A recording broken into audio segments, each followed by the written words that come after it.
Estamos aqui na nossa quarta aula do oitavo ano, para o oitavo ano, e vamos iniciar aqui dando continuidade às nossas videoaulas. Sempre lembrando que são aulas que eu dou para os meus alunos, e aqui faço uma breve, vamos dizer assim, explanação daquilo que eu dei para eles e tiro algumas pequenas dúvidas. O texto é bem fácil, é um texto fácil de se compreender. Vamos lá. Ataque contra as missões. Um dos principais alvos dos bandeirantes paulistas para a captura de indígenas eram as missões, onde havia uma concentração maior de indígenas. Além disso, os índios das missões estavam acostumados à disciplina de trabalho estabelecida pelos jesuítas, voltado para a produção de excedentes e não apenas para a subsistência, o que facilitaria sua adaptação nas plantações. O sertão dos Patos e a região das missões dos Guairá, localizados no sul, foram dois importantes pontos em que as bandeiras se abasteciam de indígenas. Apesar dos relatos divergentes, acredita-se que as expedições de apressamento em Guairá entre 1628 e 1630, resultaram na captura de cerca de 60 mil indígenas guarani. Os que suportaram a viagem foram escravizados, e a maioria foi vendida para fazendeiros da própria capitania. O português Antônio Raposo Tavares, um dos bandeirantes paulistas mais destacados desse período, depois de promover ataques a Guairá, realizou uma das expedições mais longas. Partindo de São Paulo, em 1648, atravessou o Pantanal, percorreu os vales do rio Guaporé e Madeira e chegou ao rio Amazonas.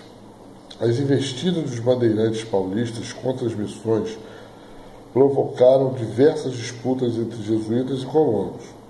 Muitos missionários eram contrários à escravidão dos indígenas, confrontando diretamente os interesses dos colonos.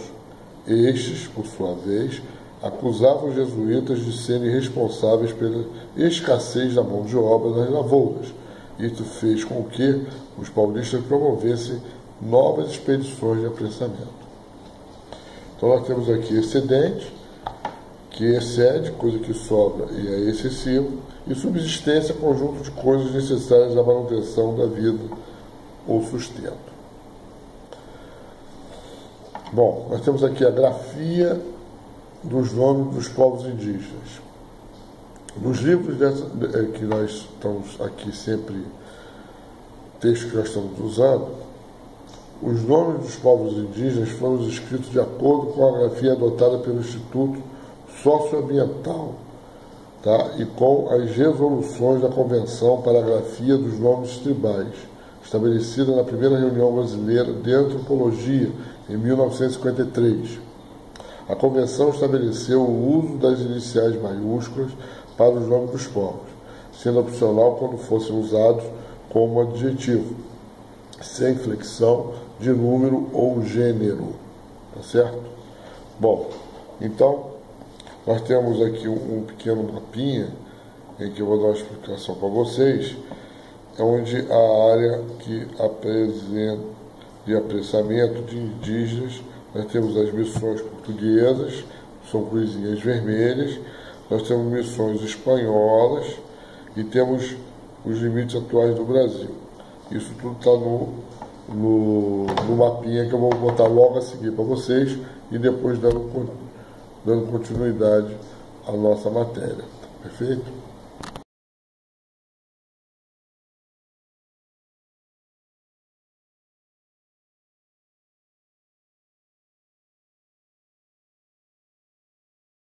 Então, dando continuidade, vamos falar agora sobre entradas e monções.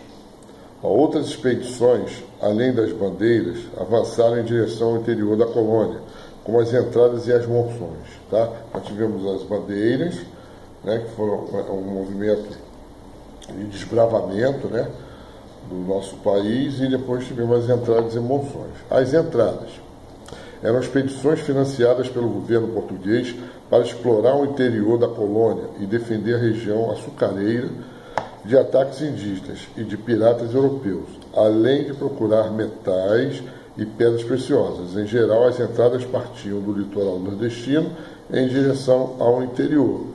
Essas foram as entradas, que foi um movimento de expedição bancado pelo governo. E tivemos as monções, que eram expedições fluviais paulistas que partiam do Porto Feliz, às margens do rio Tietê. Na época, né, o Tietê era Tietê, com destino às áreas de mineração em Mato Grosso. As canoas levavam mantimentos, armas, munições, tecidos, instrumentos agrícolas e escravos africanos para serem vendidos, tá, em pequenos núcleos urbanos, nos povoados e nas vilas do interior. As expedições fluviais também proporcionaram o surgimento de pousadas fixas nas proximidades dos rios.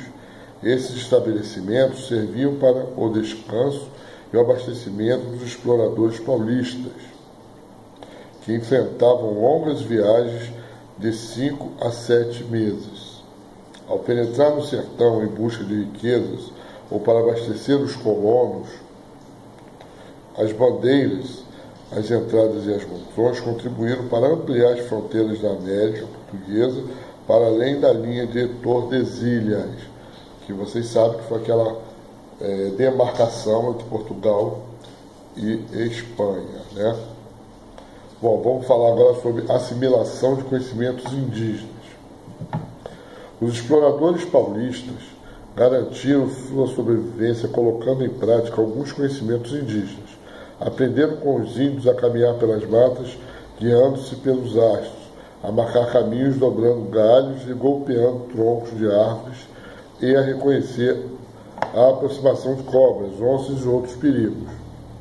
A experiência dos nativos da observação da natureza também foi usada para localizar água potável e aproveitar o líquido extraído de plantas suculentas, como o buzeiro e as diversas espécies de cipós. Quer dizer, sem eles, ficaria muito difícil essa penetração no interior, nas matas e assim por seguinte. Os métodos indígenas de aproveitamento dos recursos naturais foram largamente utilizados pelos paulistas e por outros colonos. Nas guerras e caçadas promovidas no sertão, os paulistas fizeram uso do arco e da flecha indígenas, muitas vezes mais eficiente que os arcabuzes e as escopetas europeias, que enferrujavam com a umidade e eram de difícil manejo e transporte. Nas expedições fluviais, assimilaram as técnicas indígenas de construir canoas com o tronco de uma única árvore, geralmente peroba e simbaúva. A dieta indígena também foi assimilada pelos colonos paulistas. O consumo de milho foi muito importante, principalmente dos grãos já maduros. Com eles se obtinha farinha de milho, base para o preparo de cuscuz, biscoitos e bolos. Bom, aqui nós terminamos a nossa pequena aula sobre o assunto. O texto está mastigadinho, o texto está fácil. Com alguma dúvida, é só voltar algumas vezes, que vocês vão entender direitinho. Eu procurei detalhar para vocês, dentro do próprio texto, as ações dessas expedições. Então, até a próxima aula.